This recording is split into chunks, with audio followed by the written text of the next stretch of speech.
What comes to mind when you think of superstition in theater? Things you do or don't do that you don't really even probably know why you do them. It's just like, oh no, you don't do that. You don't say Macbeth in a theater.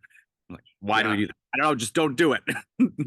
So it's like those long held things that you don't really know why you do them, but you know they're old. Um,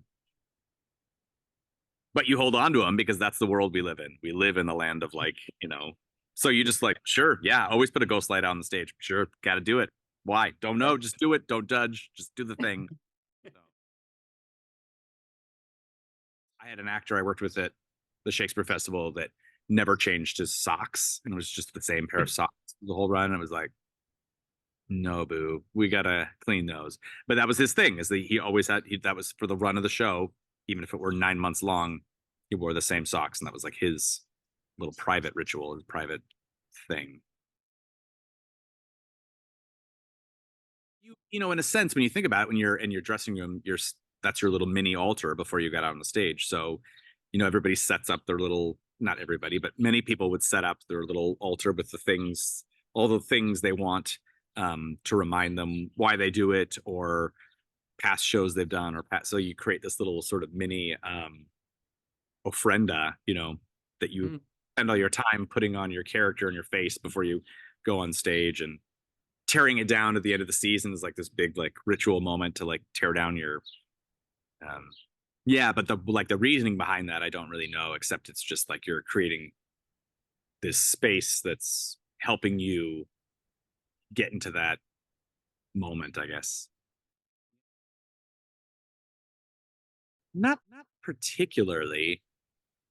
I think honoring ritual, like, for instance, if I were to go to church, I'm not a church going person, but if there's like a pomp and circumstance, a thing you go through that we just do, we're all going to hold hands at the circle before we start our show and pass the pulse or take a moment and breathe together, or whatever those things you do before a show.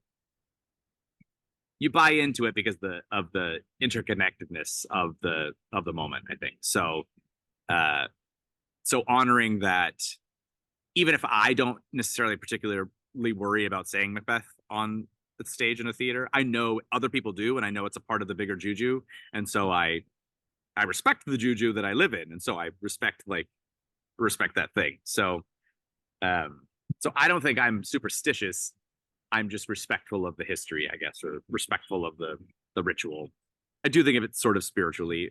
When you get on a stage, there is that the lights dim down and we're all communing together in a moment, and so if to make that happen means I need to honor that thing for you and that thing for you, and shared experience between the performers, which if that's stronger, then it makes it stronger for the audience. And so, um, and it's kind of fun. Why not? Why not believe that thing is true? Why not? That sounds fun. Sure. If you could boil that down to a phrase, your reason for why you do it, what would you say that would be? The roots of like, we come to the theater for catharsis, and to experience catharsis takes some level of vulnerability. Vulnerability requires letting go of the known and making yourself available to something else, right? So it's like that openness. And so by ascribing to or allowing some superstitious or ritual thing open allows the space for everything else to happen, creating space for the art, I guess, creating space, and honoring the space. I guess they go kind of hand in hand. Hmm. So yeah.